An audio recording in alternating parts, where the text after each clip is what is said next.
Hel- Hello, everyone. Welcome to the JS Self Care Mind, Body, and Soul podcast. This episode is Journey to Self Care with Sammie B. Sammie B is going to tell us all about her journey. As you all know, that a journey means to JS Self Care is a journey is we on a train. Sometimes we make stops along our way, along our life journey. Sometimes those train stops, I call them a train, right? You know how the train stops, goes, and sometimes we get off the train, we fall down, but we keep getting up. And Sammie B is going to tell us all of her story. But before she starts and introducing herself, my name is Janelle. I am the founder of JS Self Care LLC. I'm also the founder of Self Care JS Incorporation. I just became a nonprofit, so I'm super Wow. excited to spend this day with Sammie to get to know her so that she can tell us all about her journey to self. So, Sammie, without further ado, let the world know what was that journey for you? How did it start? Where you're at now? Because remember, your journey is going to be it's going to keep going. So it Yeah. doesn't stop Yes. here. There is going to be train stops along the way. So Mhm. never think when we fall down and you're not going to never get back up. We're Mm. always going to get back up. There's Yes. always going to be bumps in the road. So Yeah. let us know who you are, what Okay. you got going on. Okay. Tell us your story. Yeah. So I'm Sammie B. I definitely represent love, light, and positive energy. That is my independent record label. And I also have Sammie B Creative LLC, where I sell my merchandise, my paintings, things like that. And my journey is who I am, because like who I am as an artist is me. There's no difference. It's not like I just like become this person when I hit the stage. Like when I make music, I am always myself, and it's derived from my journey. And it's powerful. It's like straight from the soul, and that's how I just live my life every day, because I was in darkness for a while, for many years. And now that I'm like in the light today and I get to live in this light, I I try to like spread it. So we're happy that you're spreading your light. You are so beautiful, and I can see the light shining right over you. So continue to spread that light. We all need it. I need it. Um, just a little bit about my journey is in October 11, 2018, I lost my mom to Mm. hypoxia, which is no oxygen in the brain. Wow. I birthed self care. That's how self care started. I didn't know my purpose. What was this? Why did my mother die? Mm. What was that purpose? Because sometimes they say, someone you lose someone to find your purpose. And Mm. my mom sacrificed her life. And then guess what happened? Boom, October 11th was the worst day, right? We Mm. thought when my mother died. Yeah. Well, May 11th, 2021, my dad died of a drug overdose. And since then, I've been connecting with people. And when I say like minded people, people that taught me not to be judgmental because I was, Mm. people that taught me harm reduction because I had no clue about harm Mm. reduction with my dad. I would walk around, Dad, just say no, Mm. just say no. And he would never just say no. Mm-hmm. And I didn't understand it. I was like, do you not love your family? Do you not love us? It wasn't that he didn't Right. love us. Right. Love had nothing to do with this. Mm-hmm. It was he was self medicating from a mental illness Yeah. to now drug addiction to fentanyl coming onto the world and just Mm. taking over. And then I connected with people like you. And I'm sorry to say, I no longer say, just say no. I now ask, what could we do to help you? Mm. What do Yeah. you see as you helping you? Harm reduction looks different ways for many people. Some people go to NA, some people go to AA, some people use harm reduction Mm. drugs to test their drugs and things like that. And people are like, are you promoting drug use? You know that's illegal. Yes, I know that's Mm-hmm. illegal. Of course. But I also know that just say no doesn't work. Mm. And Nancy Mm-hmm. Reagan, one of our first ladies, had started this just say no. And that was the only education I had was just say no. So can you tell us what happened to Sammie B? Yeah. What started the new Sammie B? How do you fight every day, Yeah. every second? I would love to, and I'm honored to. Thank you. First of all, thank you for having me here because this is a beautiful mission that you have. And yeah, when I was younger, same thing, mental illness, and I didn't realize that I was struggling with mental illness. I didn't understand why I was having night terrors, why I was having like suicidal ideations, why I felt so sad, like waves of sadness for no reason. My story is like I had a good childhood. I had a great, loving family. I had anything I really needed, or so it seemed. And that's why to me it didn't even make sense. Like to me, it didn't make sense. I didn't understand why I was the way I was and why I was so sad and like, thinking all the crazy things, right? That whatever, man. And it's like what happened is it took me down like this path of self-destruction and not understanding and not loving myself and not taking care of myself and self-medicating. And so when I was in high school, I fell in love, right? And think this is my first love, young love. You know how it is. It makes you crazy Yes, it does. and just out of my mind. And so around the time too, my dad was diagnosed with cancer. And so being an addict, like having an addictive personality or whatever you want to call it, is like I will use anything to get me outside of myself. Like not just the drugs, like anything. And so I was not without my awareness, like using this person. I was with this person every day, just day in and day out, and I was smoking and drinking and doing the things that like a lot of teenagers do, Yeah. and I was just partying and it seemed normal. And so when my dad was sick, it was like to watch him go from like Superman, like to like deteriorating almost in front of my eyes. Like I was not able to be present for it because it just hurt too much to be there. And so I was it turned from every weekend to smoking every day to dabbling with other stuff to being so more curious for like other things that would allow me to escape my reality. And when I got out of high school, I went to college because, education, Society. do what you do it, that's what you're supposed to do. And I, I went, and my first year, I got ghosted by the love of my life. That made me absolutely, brokenhearted, right? And changed the trajectory of like where my life would go and in my mind and everything. And then my father passed away.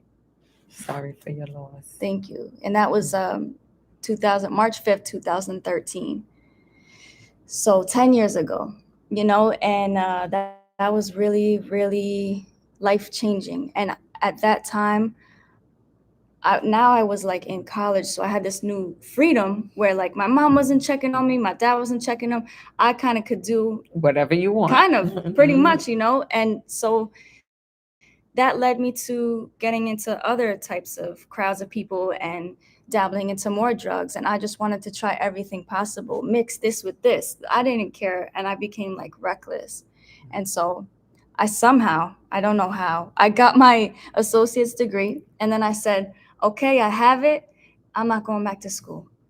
And I went where like my disease felt most comfortable of addiction, my disease, the sickness.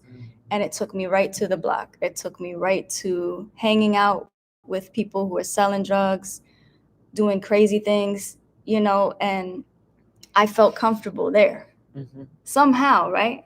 Yeah. And I thought about it today. I was literally lounging at my pool and I'm like, this is beautiful. Like life is beautiful. And I was like, I can't believe that every day I chose to be in the midst of the chaos. But that's because that's where my mind was. That's where my spirit was. Yeah. So I want to say this. A lot of people think that you guys choosing this lifestyle. I want to share with you guys that the first time that they ever use, that we ever drink, if there's some of us that drink, the first time that we drink, that is a choice. Once we start doing it repetitively, Mhm. once we start, like for heroin addicts, you know, for heroin addicts, they need it. They Mhm. cannot just stop. They become physically Yes. dependent. So the body needs it at that point because our brain has opioid receptors. Our brain doesn't have marijuana receptors. Our brain doesn't have cocaine receptors, but they do have opioid receptors that sit snug in our brain. And because of those opioid receptors, we now get these body aches and stuff.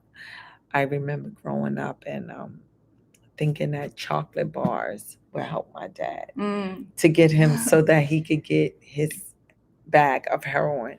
My dad paid $10 for a bag. So most of the time that's what he would ask for, $10. And when he became an alcoholic, he used McCall's. That was his drink. It was $2. So it's either he was asking for $10 or $2. And it's not a choice every day once you guys become addicts. And I'm putting that in the new book. It's not a choice.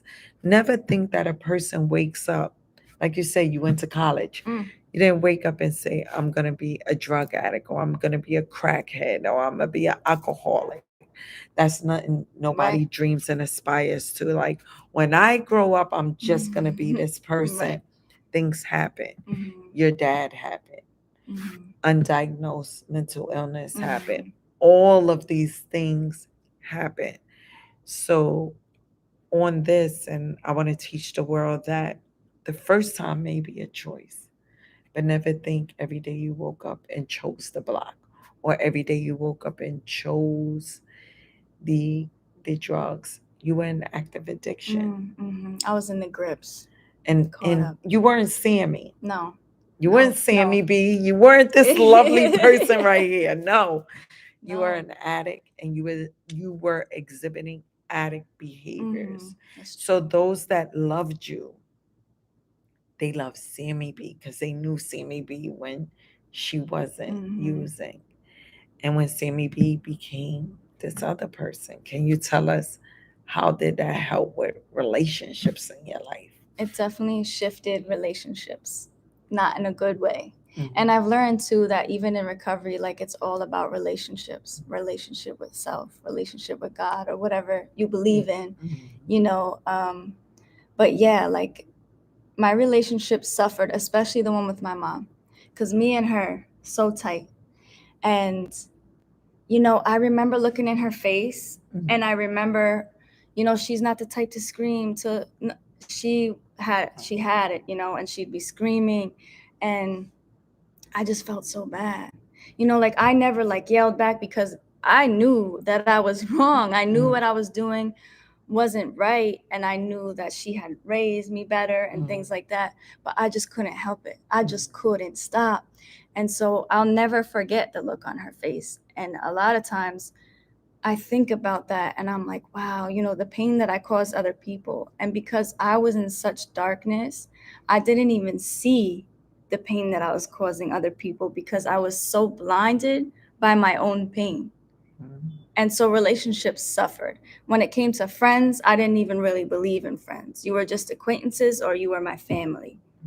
And that's something I learned coming into recovery too, is that like I can have a level of trust with people, that if I'm around the right people, they will want what's better for what's good for me. And, you know, like it won't just be everybody's out to get me or, you know, so that was my mindset with that. And like love, forget it, that'll never happen again. You know, like I was just, you know, gave up on that. So when it came to a relationship with myself and my higher power, like I grew up Catholic, so I was given a God, right? And I used to pray and everything. And I mean, we weren't religious really, but you know, I prayed, and it meant a lot to me as a kid. And then when my dad was diagnosed with cancer, and we kept getting worse and worse and worse news, I was like, it can't be no God, right? Yeah. Why and would when he you do passed this? away, I was like, there's no, like, I'm done. I was so angry with God that I completely cut off that relationship in my life. And the relationship with myself was completely, I was fearless in a sense that self-destructive, didn't care if I died. I would put myself in extreme situations and harm, and just be like, hopefully I die, because I was in so much pain that I genuinely wanted to die or kill myself or get killed or every day. And I would think about that every day. And it's almost like you spoke on choices. And yeah, I agree. When we're a kid, we don't realize just partying like kids do that it would snowball into what it did. And no idea, right? No, No idea. nobody And I, wakes up, and that's no, what I tell people. No one wakes up and want to live a life of pain. no. We have no idea what we're getting And that's ourselves what's into. into. And we cannot stop once we start. Nope. We cannot. No, it's not just like a light switch where you could cut it on and cut it off. No, it's really not. And so I'm just grateful. So, can you tell us? I know we're jumping all over, Yeah. but tell us what that beginning of life, like you say, you had this lover, and then what was your exact first drug you tried? Was definitely alcohol and weed, for Mhm. sure. That And early, and very early yes, too. how Very old early. would you say? Probably 11, 12. you know, And that's seeing the bottles at home and just taking a sip and of being it. curious of what's this.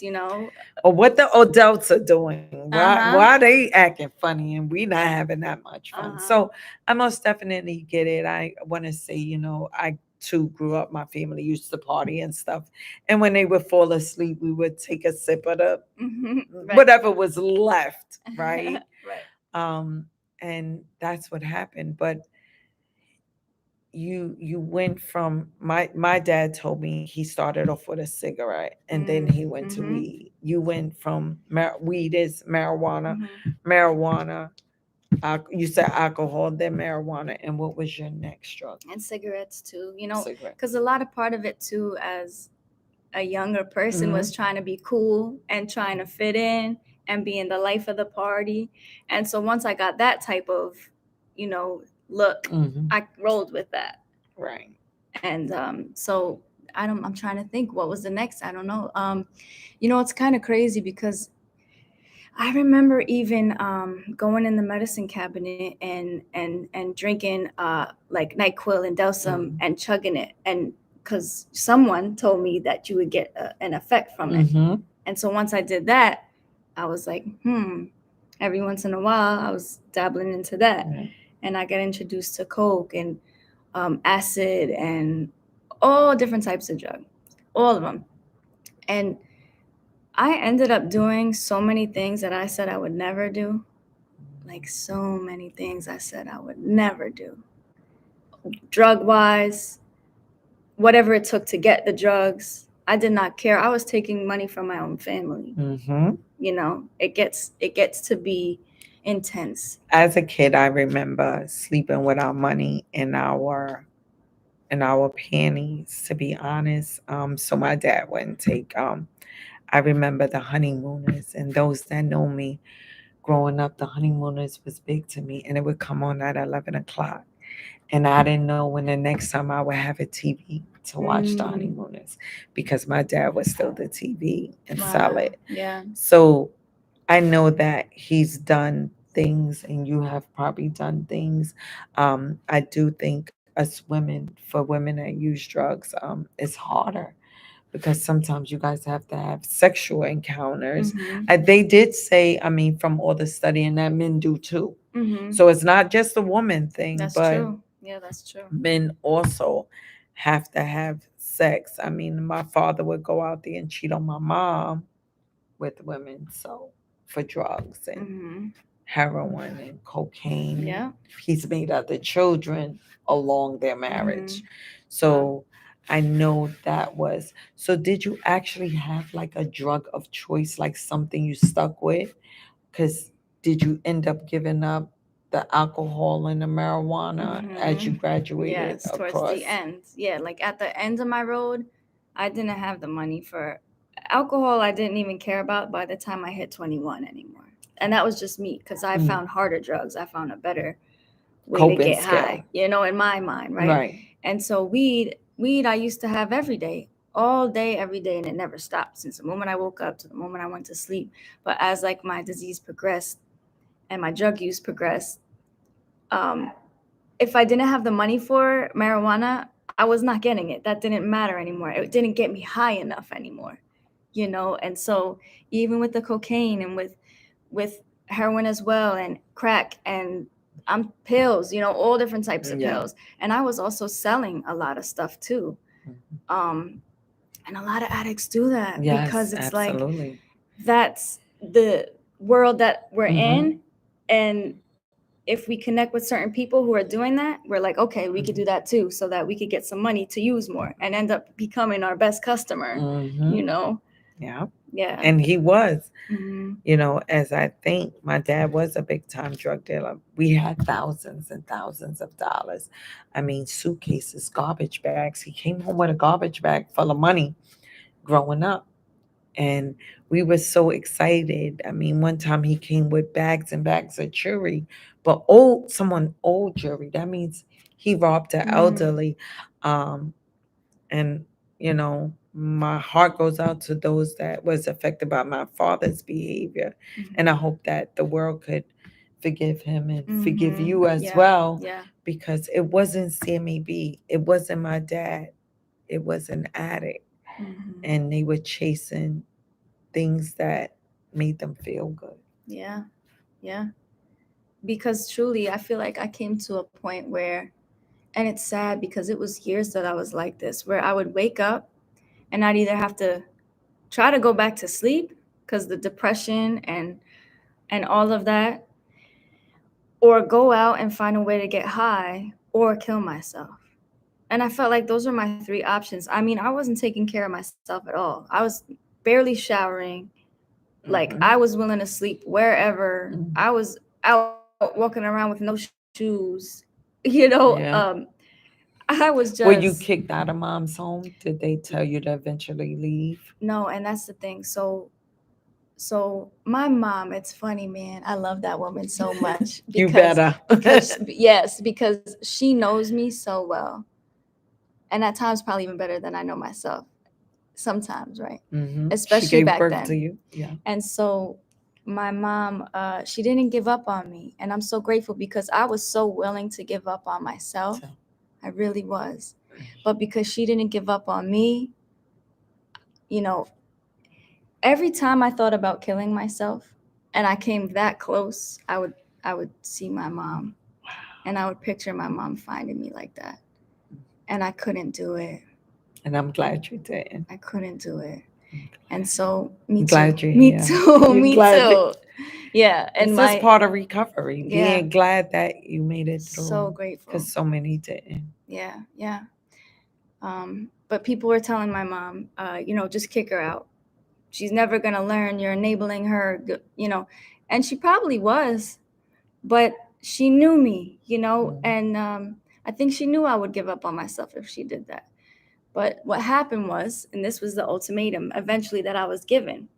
My mom said, so I was at my job and something crazy happened. They said, listen, we gotta fire you. And actually, at the time, my cousin was my boss, and he pulled me into the office and he's like, I have to fire you, and I'm like, wow, really? He's like, yeah, and he's like, come into this office. My mom comes to the job. I see her walking in. I'm like, oh, what is this? They take me into this office and they're like, we're setting you up to go to rehab. You need help. And my mom was like, if you don't take the help, if you don't go to rehab, like, we have the flight booked, you are going to stay there for at least 30 days, and we're going tomorrow. I was like, what? Yeah, they set that up really fast. Mhm. And I guess because they just saw how bad it was getting. I Mhm. mean, I had gotten arrested so many times. I got 2 DWIs, DWAIs, driving while ability impaired. Um, a lot of crazy things, right, that comes along with that Mhm. lifestyle. And so they said, my mom said, you could either go to rehab and get help, or you could pack up your stuff and go do whatever it is that you're doing over there but you have no connection to the family. We don't want anything to do with you if that's your choice, because you're killing us, especially me. And I was like, oh my God. Like, I made the best decision of my life that day to go. And I'm glad that the next day, even though I found a way to get high 1st, my last time in my mind, but I went to rehab. And what's even more crazy is this disease is that when I was there, I was like, okay, I'm going to figure out how to do this successfully when I get back. I'm going to figure out how to do this without the repercussions and the consequences of what I do. I'm going to be able to not do it as much. Okay. Not do something, I really thought that I would be okay. What program was that you went to? Well, the first one. I went down to Florida, in all the way to Port St. Lucie. So they had the ticket, everything bought. And I was gone. And they extended my stay because they said, girl, you are not ready yet. Mm-hmm. So I was there for 2.5 months. And when I came back, I went to meetings, and they told me to go to meetings. They said, first day out, go to meetings. They told my mom too. They said, you better get her to a meeting. We know she has no license. It's taken away. Bring her to a meeting. So we went, and I remember my first meeting. And I remember people being so nice and welcoming. Mm-hmm. And I was like, this is so weird, but I went the next day, and I went the next day, and people were like really loving on me because I was starting to raise my hand and tell people who I was. And I'm grateful that, like, I'm really not a shy person, right, that I was like willing to raise my hand. And Did you go to NA or AA meetings? I went to NA. Okay. Yeah. In rehab, though, I was introduced to both. But right. I figured NA is what suited me. Right. What suited me best. And like, I started building relationships with women and people in the fellowship who really genuinely shared themselves with me, and I related to them, and I'm like, wow, these people understand me on a different level. They understand you because they were addicts. Mm-hmm. So any story you came to those, they call them rooms, come to the rooms with, they knew they were genuine. Yeah. And I was like, wow, these people really want to see me doing good. And then I would start to listen to their stories and be touched by it and be like, wow. Wow.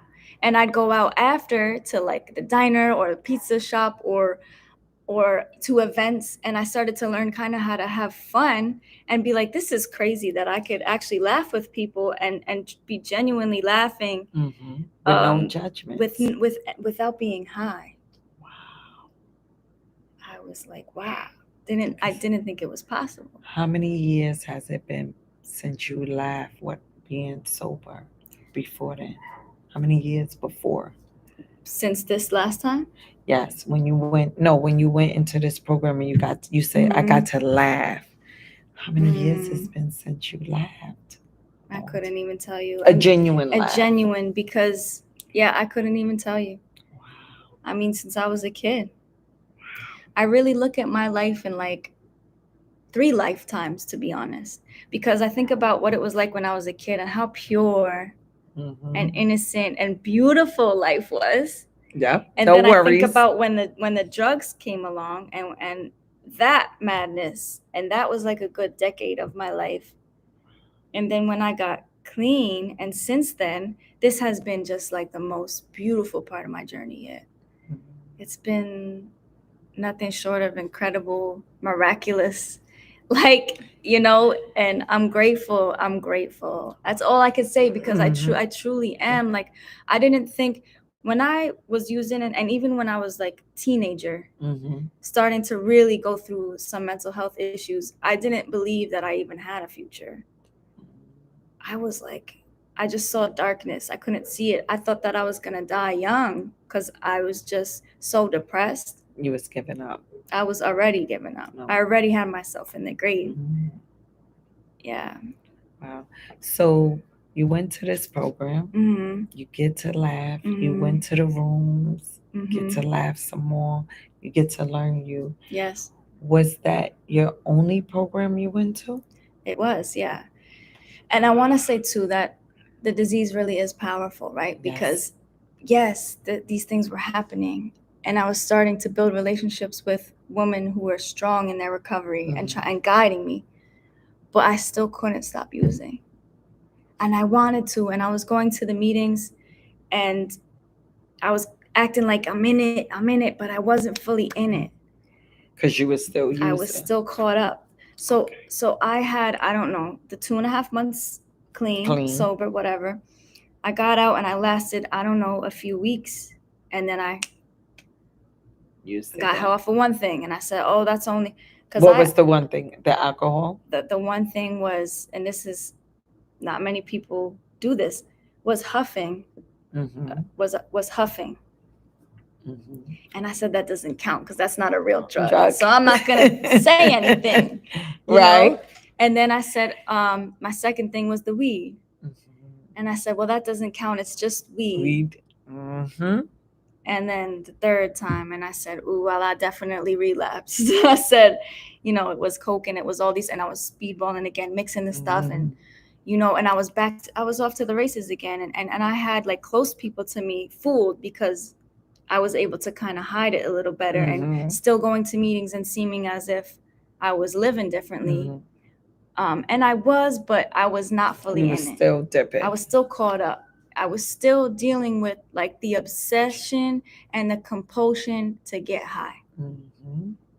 And it wasn't until I overdosed on PCP, because I did everything I told you, you know. And I didn't even know you could overdose on it. And it wasn't until that my eyes were like open, and my experience was wild. I mean, I heard my dad's voice, everything. I was like on my way out. What did your dad say? What was the voice you heard? This is crazy, right? So, wow. I'll never forget this. And I'll tell you what, the most beautiful, scary, every emotion experience of my entire life, but the most transformative moment of my life. So I saw the light, and I felt my spirit moving towards it so fast because I was in darkness for so long that I was like, wow, the light, you know, and I'm going, and it feels so good. I'm like, yes, thank God, you know, and I hear my dad's voice, and he said, slow down. Slow down. And it wasn't like his sick cancer voice. My dad had a trach and everything. He had cancer in his esophagus. It moved to his lungs. And so his voice was messed up for 2.5 years. Right. And so it was his healthy voice. And I recognized it, and it stopped me right in my tracks. Wow. And I was like, okay. I was like, whoa. And I felt the presence of God. And I felt God give me these 3 options. Okay, you have 3 options. God was like, you could be stuck in this way forever. Because a lot of people get stuck in a high. And whatever that sounded like didn't sound good. I was ready to listen to the second one. Yeah, you was ready for God, bring me choice number 2 now. Right, because whatever that sounds like, I don't want to be stuck like anywhere. That. So then God says, right? And it's like, I don't know how to describe it, right? But come be at peace. And when I tell you, the feeling throughout my entire body felt like, wow, peace. Imagine that. And I knew that was the light, and I knew that was the end if I would have chosen that. And option 3 was, or you could turn your will over to me. Let me take care of you. Let me guide you, and you will live an amazing, beautiful life. And I, once again, pictured my mom. And I said, no, I want to live. I want option 3, God. Yeah. Wow. Yeah. And I came to. And was that the end of your And choice? It wasn't the end. Was it? So what happened then? Isn't that wild to think about? I mean, I can relate. Yeah. I never was an addict, but I took my dad from drug program to drug program, went in crack houses, got him. They had a gun to my dad's head. I jumped in front of a gun at 9 years old. Wow. So I know, that's why I said, was that the end? That was your journey. You're still on the journey. Yes. And you going, you hearing your dad's voice. You feel like you're hurting your mom because your dad is not here.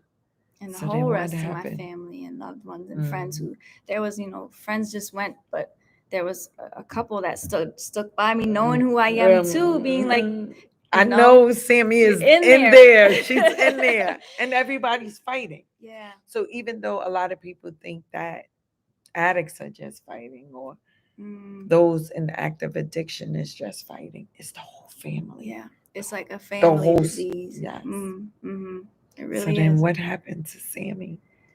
So that day I felt like I gave a promise to God. God just saved my life. Yes, he did. And so, I went home. I told my mom I was bawling my eyes out, and I tried to keep it from her, but she knew I was not right. She's like, "What?" And I was home late. I wasn't answering. She's like, "What happened? Sit with me." And I told her everything that happened, and she was like, "Okay." And that's her first to hearing about that I relapsed too. Wow. Yeah. Because you was able to hide it, right, by going to the meetings, right, and all that stuff. So now I'm still going to meetings. I'm still talking to people who my sponsor is now. I was in contact with back then, and I was starting to talk to people more and get deeper about what was going on, about what happened. And I was using it against my will, because I would find myself on the block, or I'd find myself getting high, and I would be crying, and I wouldn't even be getting high anymore. And I'd be like, why am I doing this? And it was like terrible, Yeah. And it was so bad because I couldn't stop. And my depression and my shame and my guilt and my just like, what am I? Why can't I stop? That it got so bad that I told my mom, I'm gonna kill myself. So you need to bring me somewhere. I need to check myself into a psych ward or something. And that's what I did. I checked myself into the psych ward because I was helpless. I was hopeless, helpless. Orange Regional. Yeah, in Middletown. Yeah. What was that like? Is that where you got your first mental diagnosis? No, so that's a part that I haven't told you about. So my father saved my life so many times, man. I'll tell you that. But when he passed away, I gave it a little time, but that's when I found like, okay, I could finally tell my mom that I'm depressed, that I'm not okay mentally, because now I felt like I had a reason. Right, because Dad died. Right. And so she's like, okay, I'll get you help. We'll see what I could do about, how I could help you. I went to therapy, psychiatrist. I was on so many different medications.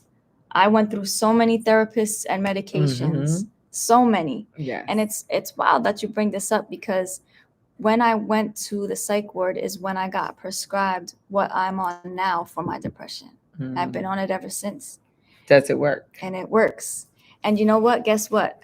I'm not willing to go off of it. It's not an option. It's part of your lifestyle. And you know what? I might be okay because I know that the drug use had a lot to do with why I was so depressed. And now that I haven't been for so long, it's possible that I'd be okay without it. But I'm not willing to take why take the risk? I agree. Why? Like, it doesn't get me high. It's not a narcotic. If it works for you, why change it? It's a psych med. And you know what? And I've needed it, obviously, since I was a kid. There's an imbalance chemically in my brain. And so now that I'm off the drugs, I take my medication every day. Like, I'm living a life that I couldn't even imagine.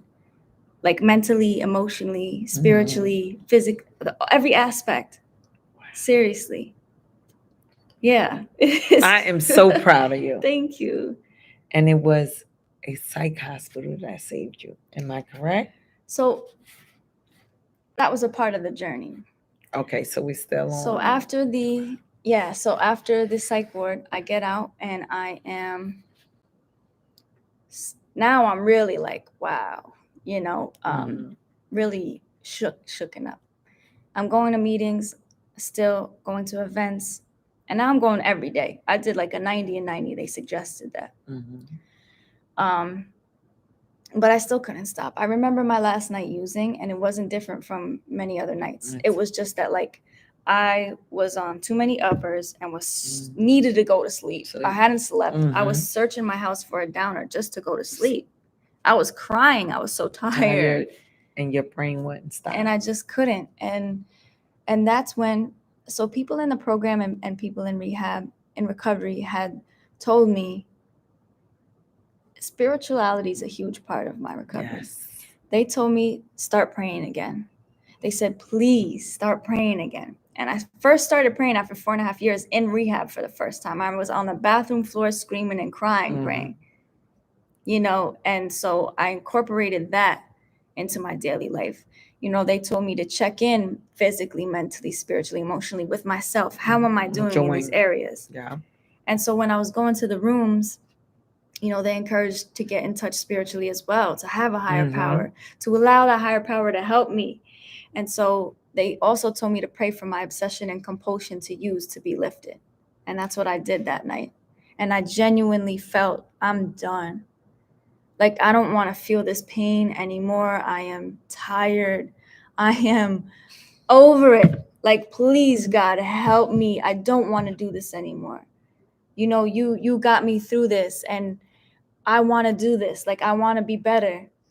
And I woke up the next day. I'm going about my day, going to a meeting. And I realized, like, towards the end of that day that, like, I didn't have the craving to get high. And that was mind-blowing to me. Because it was every day, day in and day out, day in and day out. It was like fighting, just a fight, constant fight.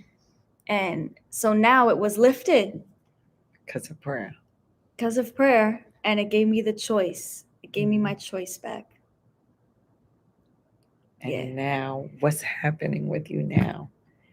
Do you still have that choice to be Sammie B? Yeah. So as of July 12th, 2017, I was afforded the choice. God saw fit to give me that choice back. And I haven't found a reason to use. And I have every once in a while had a craving or had a thought or had a feeling. And I was taught and given tools to allow myself to feel, allow myself this moment, find help, reach out, and let it pass, because it will pass eventually. But I have the choice. If I was to use any time from that moment going on forward, it was because I chose to. You know, and I will say it's not easy. It's not easy, but it's so worth it, and it's so beautiful, and it's so doable since getting that choice, since like keeping meetings in my life and those people in my life, since the relationships with my family have grown so strong and so beautiful, and then my relationships with these friends now, people I could really call friends, and like music and art has been such a huge part of my life, a huge part. At one point in my life, music was all I had. That was my only healthy outlet. Everything else was not healthy at all. And so I jumped back into that part of me that just blossomed, and it was able to blossom because I was clean, because I was spiritually aligned and centered. So music was throughout the addiction. Yeah, it was. And they do say music is like a counselor. Music is healing. Music is uplifting. And you get to get it out. With music. And as I think like to Mary J. Blige, you know, her telling her story, and Amy Winehouse, and all those who, you know, actively use Ricky Smiley's son. When I follow him, and when he was like, my son died, my spirit, and nobody knew. We didn't know his son was sick. I didn't know nothing about his son. I said, it was fentanyl. And, you know, people was like, Jenna, what do you mean? I said, I'm telling you, that look, when he was in the camera, I knew that look, because I had that look. I had that look with Ricky Smiley. I had that look. Now, no, it wasn't my brother, it was my dad. But it's like a look that comes upon us because we questioning our faith, because everybody think God is bringing the drugs, then they start saying the devil is bringing the drugs, and this one, it's humans bringing the drugs. It's humans, people. But we always want to look to someone to blame. Yeah. And it's not that case. So I am super glad that you have made the choice to live the path that you need to live. Yeah. Because your path won't be nobody else's path. That's why it's called your journey. I can't get on this journey with you. It's Sammie's journey, and you got to follow that train. And just remember, there is no last stops. Not right now for you. Yeah. So you're on this train, and what are you doing now? Yeah. So we found spirituality. Right. Music wise, I heard Breathe and Elevate, your two songs. And I keep playing them on our thing, and I'm like, a breath of fresh air goes a long way. Yeah. This is actually my Breathe shirt. Part of my merchandise and stuff.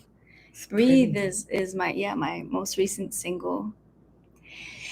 Because it's a song that I needed to hear, that I feel like a lot of people needed to hear, was to just breathe, because now that my life has become so full, and so I'm like, wow, I could do anything. If I could get clean and stay clean, find this new way to live, enjoy life, and have these dreams that I'm like, I believe I could do anything I put my mind to now. That I'm like, overwhelming. I find myself overwhelmed and anxious, and so I created a song to remind myself to just breathe. The reminder. My own song helped me through one of my own anxiety attacks I was having. And so I know that it has been able to help other people in that same way. It helps everybody. So when we on autopilot, when we're chasing whatever we're out there chasing, we don't pay mind to breath. Yes, we're all breathing, but we don't pay mind to breath. And just breathe. Close your eyes and breathe in through your nose, out through your mouth, and just hold it so you could honor that breath. So I love the music. Thank you. And I think everybody should download Sammie B's music, because it'll help you get to where you need to elevate. Just that little push. Yeah. And that push was your mom. Yeah. But the background noise was your dad.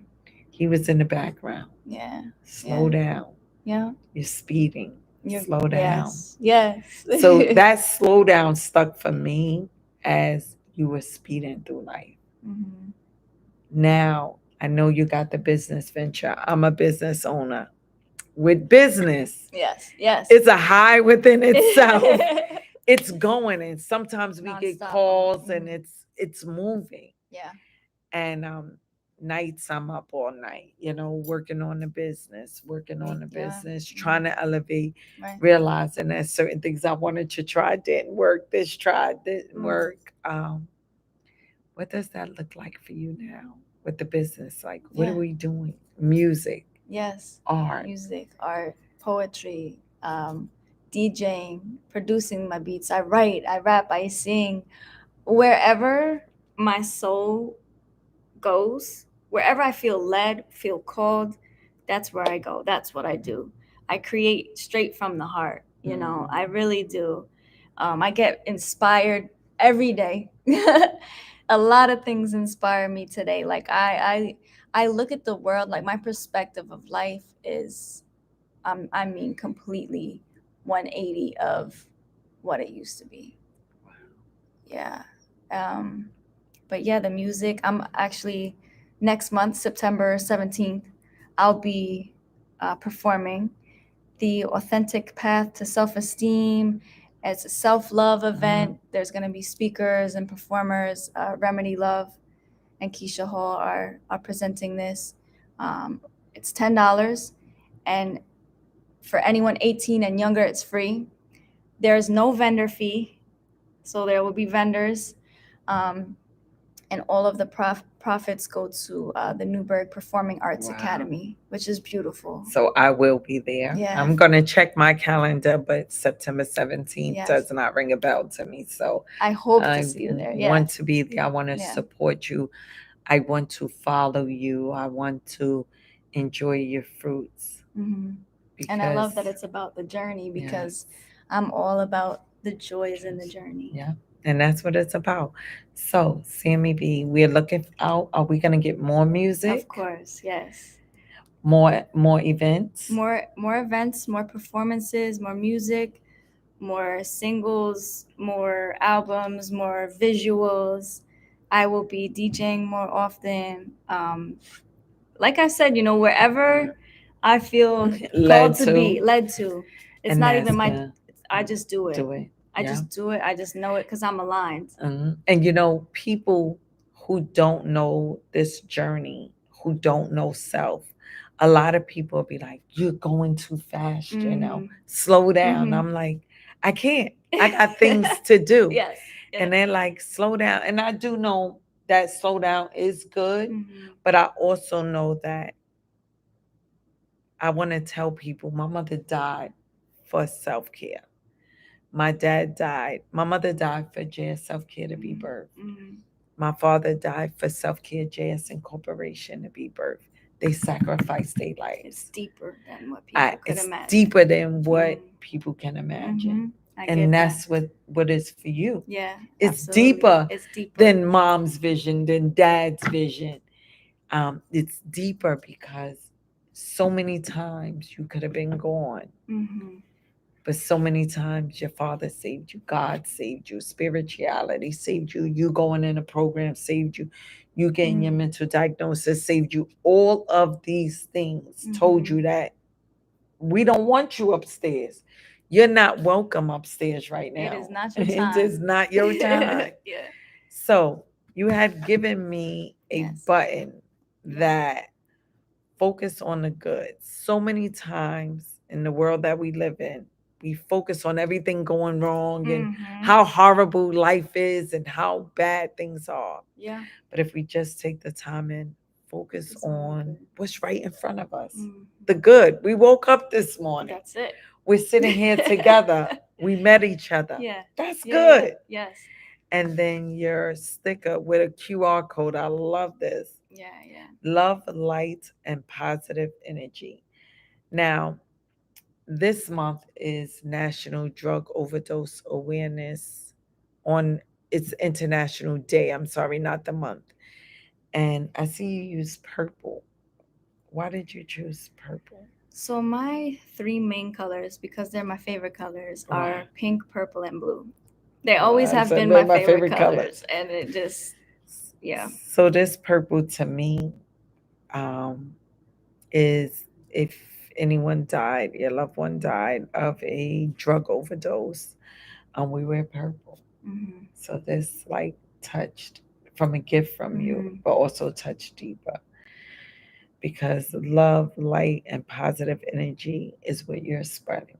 Yeah. And I receive it. So thank you. Good. Yes.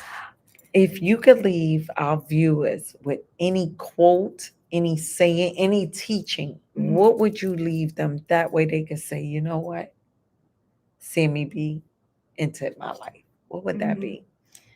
I would tell people to never give up on themselves and to never give up on your dreams. Never give up on yourself, because truly anything is possible. And I would encourage people to practice self love and self care, however that may look, and to reach out for help, because we don't need to and we shouldn't have to do this life alone. Thank you. That's why it's called more than one person. Yeah. So I could do this all by myself. It really shouldn't be a saying, because we can't. No, I can't do this without you. Without I couldn't do this just me. A musician can't be successful without fans. How do you know what I'm saying? There's so many ways to put it, but we don't have to do this alone. Don't give up. Reach out for help. allow the love into your life that you deserve, and just don't give up, because I truly believed that there wasn't a future. I was truly hopeless and helpless, and I am the complete opposite, the furthest from that today. Because you want to live. Yeah, for sure. And not just live, like live my very best Best life, life. knowing it's possible. And not only is it possible, it's already written. Yeah, it It is is. for me. It is. And guys, I'm glad you just said that. What is for you, who's Mhm. listening to this, is for you. And when it's for you, can't nobody take it from you. Mhm. Don't go out there stealing what is for others, because you will crash and burn. But what is for you will always be for you. So I want to thank you, Sammie B, for getting on, connecting with me, and not knowing how we connected is the best part, Don't guys. even remember. So, guys, no matter Yeah. what your journey is, start it right now. You're never too young to start it, and No. you're never too old to start it. No. Start your journey to self. Get to know who you are. Get to know the things that you don't like about yourself, opposed to the things that you love yourself. So, Mhm. Sammie B, I'm gonna put all your information into the comments. Connect with us. Get to know who we are, why we do what we do, because we do what we do. We come from transparent places. That means nothing scripted in our life. Mhm. Our life had bumps and bruises, and we fell down so many times. We fell on our knees, got back up, and we want to know what questions you have for us. Connect with us. Please follow Sammie B Yes. on Instagram Instagram. at Sammie Bizzle, SammieBizzle, Sammie Bizzle. Is that where you're mostly Yeah, currently? Instagram. Yeah. Instagram. I So have a YouTube, TikTok, Facebook, all that stuff. But just check it out. You could even look up on Google yeah, Sammie B. she is So Googleable. That means that she's out here doing the work. yeah. She's not just living in the work. She's actually doing the work to become better. And when I say living in, she's not flatline doing us. She's walking. She's putting one foot in front of the Mhm. other. So Yep. thank you guys. Have an amazing day on purpose. Thank you. And Yes. we hope that you enjoy this. Make sure that you follow us on YouTube, Instagram, Facebook. Follow so that you can see where we're going to be at one, how you can connect with us, because you too have a story. And Sammie B and I want to hear your story, and we want to see where we can help you along your journey. So have an amazing day on purpose, guys. Thank you. Bling.